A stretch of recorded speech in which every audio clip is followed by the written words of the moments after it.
최근에 흉악범들이 많이 체포되고 있습니다. 뉴스에서 그들의 행각을 들어보면 참으로 무섭습니다. 흉악범들의 심리 상태를 살펴보면 그들이 사회에 대한 상당한 미움을 갖고 있다는 것을 알 수가 있고, 그뿐만이 아니고 사회가 그들에게 빚을 지고 있다는 생각을 하고 있다는 것을 발견하게 됩니다. 사람들이, 사회가 그동안에 그들에게 잘못한 것들이 있는데 그것이 빚이 되어서 그 빚을 갚아야 될 그럴 필요가 있다는 그런 생각입니다. 그렇기 때문에 내가 하는 이 모든 일이 정당하다. 이것이 범죄자의 심리고 이것이 죄의 심리입니다. 제가 여러분에게 말씀드리는 것은 흉악범에 대한 이야기이지만 우리 모두의 마음 속에도 누군가가 나에게 빚을 지고 있다는 그런 생각을 할 때가 있지 않습니까? 미국의 경우에 백화점에서 도난사고가 많이 발생을 하는데 그 도난사고를 연구를 해보면 손님들 중에서 슬쩍하는 사람들도 있지만 직원들 중에서 슬쩍하는 사람들도 꽤 많이 있다는 것입니다. 그러면 왜 종업원이 자기 주인으로부터 훔칠 생각을 하느냐? 첫 번째 이유는 주인은 이미 돈이 많기 때문에 내가 주인의 물건을 가진다고 해서 큰 손해를 입지 않을 것이다 라는 생각이고, 둘째는 나는 내 능력과 수고에 비해서 사례를 너무 적게 받는다. 그러므로 내가 주인의 물건을 가지는 것은 주인이 나에게 빚을 지고 있는 것을 내가 받아오는 것이다. 이런 생각을 한다는 것입니다. 여러분, 이것은 왜곡된 생각이지요. 그렇기 때문에 그것이 죄를 낳습니다. 이 세상에는 세 부류의 사람이 있다고 보는데 첫 번째 사람은 지금 말씀드린 것처럼 세상이 나에게 빚을 지고 있다고 생각하는 사람입니다. 몽테크리스토 백작과 같은 사람이에요. 원통함이 있고 한이 있는 사람. 그리고 둘째는 남이 나에게 빚을 진 것도 없지만 내가 남에게 빚을 진 것도 없다고 생각하는 사람입니다. 소위 깍쟁이 스타일입니다. 그래서 이런 사람은 남에게 신세를 지려고 하지도 않지만 남이 나에게 신세 지는 것도 원하지 않습니다. 그리고 세 번째 부류는 내가 빚을 지고 산다고 생각하는 사람입니다. 오늘 성경 본문 12절에 사도 바울이 말하기를 형제들아 우리가 빚진 자로 되라고 말하는 것이 바로 이런 뜻입니다. 그리스도인이 감사하며 섬기며 용서하며 사랑하면서 살아야 되는 이유는 우리가 많은 빚을 지었기 때문에 그런 것입니다. 사랑의 빚을 지었고 하나님의 은혜의 빚을 지었습니다. 그래서 일평생 그 빚을 갚는 마음으로 삽니다. 내가 공을 세우나 은혜에 갚지 못하네. 이것이 그리스도인의 마음이 되는 것입니다. 그런데 이것이 거저되는 것은 아닙니다. 저도 그동안에 신앙생활을 하면서 제가 끊임없이 하나님의 말씀을 통해서 기도를 통해서 이제까지는 세상이 나에게 빚을 졌다고 생각했는데 그 생각을 바꿔서 내가 오히려 빚을 졌다 이렇게 변화하는데 상당한 신앙의 노력이 필요했다고 생각이 됩니다. 아시다시피 저는 캐나다에서 이민 생활을 하지 않았습니까? 나이 16세에 캐나다로 이민을 가서 살았는데 비록 거기서 살았지만 저는 캐나다가 저희 나라라고 생각을 해본 적은 없습니다. 늘 남의 나라라는 생각이 들고 백인들의 나라라는 생각이 들고 영국 사람들의 나라라는 생각이 들고 저는 그 나라의 손님으로 와 있다는 그런 생각을 하면서 살았습니다. 제가 나이 30이 돼가지고 다시 한국으로 오게 된 것도 그것과 상관이 없지 않습니다만은 그러나 그럼에도 불구하고 저는 캐나다에 대해서 고마운 마음을 갖고 있습니다. 왜냐하면 가장 큰 이유는 제가 캐나다에서 예수님을 믿게 되었기 때문에 그런 것입니다. 다른 것을 제쳐놓고라도 그 나라에서 제가 복음을 듣고 예수님을 믿게 된 것만 해도 얼마나 감사한 것입니까? 그리고 외국인인 저를 그 나라가 받아주었다는 것이 얼마나 감사합니까? 교육을 시켜주고 영어를 가르쳐주고 그리고 제 삶을 발전시킬 수 있는 기회를 주었다는 것. 이 세상에 그런 혜택을 베푼 나라가 또 어디 있겠습니까? 그러므로 제가 원하는 만큼 어떤 정이라든가 애정을 베풀지는 못했다고 할지라도 그것만으로도 제가 많은 혜택을 입은 것이고 빚을 진 것입니다. 저는 이런 식으로 모든 것을 긍정적으로 생각하는 것이 저에게도 유익하고 그리고 그것이 하나님의 뜻에 합당하다고 믿는 것입니다. 저는 과거에 어르신들을 모시고 있을 때 가끔 섭섭한 마음을 가질 때가 있었습니다. 여러분은 그런 일 없으십니까? 직장 생활을 하면서 이 고용주와 고용인의 관계는 무엇과 비슷하냐면 시어머니와 며느리와 관계와도 비슷합니다. 그렇기 때문에 가까워지는데도 한계가 있고 잘해주다가도 조금만 못하면 흉을 잡히고 쉽게 언짢고 그리고 섭섭함을 탑니다. 이것이 직장 생활의 어려움입니다. 그렇기 때문에 저도 가끔은 제가 모시고 있는 분들이 저에게 빚을 졌다 이렇게 생각을 할 때가 있었습니다. 그 빚이 반드시 금전적인 것이 아니더라도 저를 인정해줘야 되는 빚, 또 좀 더 사랑을 해줘야 되는 그런 빚을 졌다고 생각을 할 때가 있었어요. 그래서 섭섭할 때가 있었는데 그러나 제가 하나님의 말씀 안에서 그것이 얼마나 잘못된 생각이었는지를 깨닫습니다. 여러분, 누가 나에게 빚을 졌다는 생각은 우리의 교만함에서 비롯되는 것입니다. 그것은 우리 자신을 대단한 존재로 생각하고 있다는 얘기입니다. 우리가 얼마나 대단한 존재길래 세상 사람들이 내가 원하는 대로 나를 대해줘야 될 의무가 있습니까? 그렇지 않습니까? 내가 얼마나 대단한 존재이길래 세상 사람들이 내가 원하는 대로 나를 대해줘야 될 필요가 있습니까? 예수님은 너희가 남에게 대접받기를 원하는 대로 남을 대접하라고 말씀하셨지 남이 나를 어떻게 대접해야 되는가에 대해서는 말씀하지 않으셨습니다. 남에게 대접받기를 원하는 대로 남을 대접하라.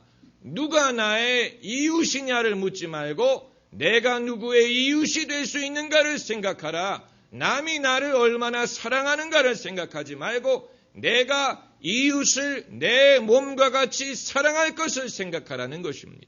그것이 하나님 나라의 윤리, 하나님 나라의 윤리는 내가 대접받기를 원하는 대로 남을 대접하는 데서 시작하는 것이고 심는 데서 시작하는 것이고 주는 데서 시작하는 것이고 베푸는 데에서 시작하는 것입니다. 거기에서 모든 믿음의 역사가 시작이 됩니다. 만약에 우리가 남이 나에게 잘해주기까지를 기다린다면 마르고 닳도록 기다려도 그런 때는 오지 않을 수 있지만 그러나 내가 먼저 가서 손을 내밀고 친절을 베풀고 친구가 되어주고 그렇게 하면서 우리는 사는 것입니다. 그게 그리스도인이 사는 방법이요. 그것이 행복의 길이에요. 그 이외에는 다른 길이 없습니다. 어떤 분이 중년 남성이 젊었을 때, 총각이었을 때 아주 좋아하는 여성이 있었는데 그 여성이 이 남자를 거부했다고 합니다. 그래서 이제 서로 헤어지고 많은 세월이 지났는데 어느 날 길을 가는데 모퉁이를 돌다가 그 여자와 마주쳤어요. 절묘하게 모퉁이를 도는 순간에 그 여자와 마주쳤다는 것입니다. 제가 그 얘기를 듣고 아직도 갚을 빚이 있어서 그렇다 이렇게 얘기를 했는데 여러분 사람은 사람에게 진 빚이 있으면 그것이 사과를 구하는 것이든 용서를 구하는 것이든 간에 그런 것이 있으면 결국은 갚아야 되는 날이 오게 돼 있고 그리고 설사 사람이 그것을 나에게 갚아주지 못하면 하나님이 갚아주십니다. 여러분 그것을 믿으셔야 됩니다. 사람이 나에게 섭섭하게 하고 사람이 나에게 죄를 짓고 사람이 나에게 잘못한 것을 갚아주지 않으면 하나님이 갚아주실 것을 믿어야 됩니다.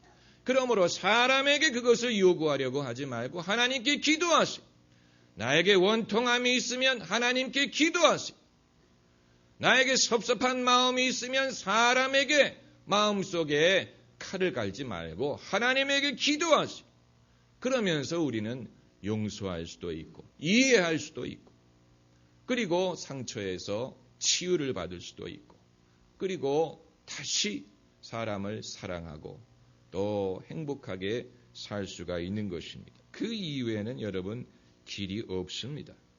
타교에서 가르치는 아버지 학교에 출석했던 어느 분이 자기소개를 하면서 이제 각자 자기와 아버지와의 관계를 소개하는 그런 시간이 있었는데, 어느 전도사님이, 젊은 전도사님이 자기와 자기 아버님과의 관계를 소개하면서 이렇게 말씀을 하더라고 합니다. 우리 아버님은 목사님이셨는데 목사님으로는 100점이었지만 아빠로는 빵점이었습니다. 이렇게 말을 하더라는 것입니다. 제가 그 얘기를 듣고 너무하다. 아무리 너무 인색하게 점수를 매겼다. 여러분, 아버지가 자식을 낳아준 것만 해도 50점은 드려야 됩니다. 그리고 키워주고 교육을 시켜준 것만 해도 30점은 드려야 됩니다. 그러니까 나머지 20점을 가지고 말하는 것인데, 그 20점의 차이에 좀 자상한 아빠와 그렇지 않은 아빠의 차이는 20점의 차이. 그것이 있든 없든 간에 아빠가 자기를 낳아주고 키워주고 보호해주고 교육을 시켜줬다는 것만 해도 80점은 드려야 됩니다. 부부 생활도 마찬가지예요. 아내가 비록 신사임당 같지는 못할지라도 남편과 같이 살아준다는 것만 해도 고마운 것입니다. 그렇잖아요. 허구한 날 같이 살아주는 것만 해도 고맙지요. 그리고 밥해주고 빨래해주고 자식을 낳아서 키워주고, 그것만 해도 여러분 감사한 일이고, 또 남편도 마찬가지입니다. 여러분, 우리는 사람에 대해서 점수를 주는데 너무 인색합니다. 너무 인색합니다. 누구를 기준으로 삼는지는 모르겠지만, 그러나 사람에게 점수를 주는 것이 너무 인색할 때가 많습니다. 제가 결혼 주례를 할 때마다 꼭 빼놓지 않고 하는 말이, 첫째는 하나님이 짝지어 주셨다는 사실을 믿어라. 우연히 만난 것이 아니고 자네가 선택한 것이 아니고 하나님이 짝지어 주셨다는 사실을 믿어라. 그리고 둘째는 하나님이 짝지어 주셨다고 해서 완벽할 것을 기대하지 말라는 거예요. 하나님이 짝지어 주셨으면 완벽해야 되지 않느냐? 아닙니다. 내가 완벽하지 못한데 어떻게 상대방이 완벽할 수 있습니까? 그리고 완벽하면 혼자 살지 못하러 결혼을 합니까? 완벽하지 못하니까 서로 돕고 살라고 하나님이 짝지어 주신 것입니다. 그걸 알아야지요. 내가 허물이 있다면 상대방도 허물이 있지요. 허물이 있기 때문에 서로 필요한 것이고, 그렇기 때문에 여러분 서로 사랑하는 것입니다. 사랑이라는 것은 그러므로 하나님의 사랑을 제외하고는 인간의 모든 사랑은 인간의 연약함을 전제합니다. 연약하기 때문에 사랑이 필요한 것입니다. 어린아이들이 사랑스럽지요. 그 이유는 어른이 돌봐주지 않으면 스스로 살 수 없기 때문에 그런 것입니다. 그러므로 어린아이를 봤을 때 모든 사람이 귀엽고 안고 싶고 도와주고 싶은 그런 본능이 나는 것은 그 아이가 스스로 살 수 없다는 것을 알기 때문에 연약함을 전제하는 것입니다. 그러므로 사랑을 받고 사랑을 주기를 원하는 사람은 사람이 이처럼 연약하다는 사실을 먼저 전제를 하고, 그러기 때문에 사랑이 필요하다는 사실을 알아야 됩니다. 할렐루야. 그렇지 않으면 사랑 없이도 살 수 있지요. 혼자서 살 수 있는 그런 사람, 독립적인 사람. 그러나 실제로 그런 사람은 아무도 없습니다. 인생이 여러분에게 빚을 졌다고 생각하는 분은 빚진 자의 비유를 읽어보셔야 됩니다. 마태복음 18장에 나오는데, 어느 임금이 종과 회개를 하는데 1만 달란트의 빚을 진 사람을 데리고 옵니다. 1만 달란트는 어마어마한 액수입니다. 어마어마한 액수. 그런데 이 사람이 갚을 것이 없기 때문에 그를 종으로 팔고 처자식을 팔아서 갚으라 그랬는데 이 사람이 엎드려서 간구하기를 제가 갚겠으니 좀 참아주소서. 그것을 보고 임금이 불쌍히 여기고 그의 빚을 빚을이 아니고 빚을이라고 발음을 해야죠. 빚을 탕감을 해줬다는 것입니다. 탕감을 해줘. 빚을 용서해 줬어. 성경에서는 이 사람의 죄를 빚에 비교합니다. 그렇기 때문에 빚을 탕감해 줬다는 말은 죄를 탕감해 주었다는 그런 뜻을 가지고 있습니다. 그래서 이 사람이 자유한 몸이 되어서 밖으로 나가다가 자기에게 100데나리온의 빚을 진 사람을 만나고 그의 목을 붙잡고 빚을 갚아라. 그래서 그 사람이 나를 좀 참아달라 그랬는데 안 참고 감옥에 집어넣었다는 얘기입니다.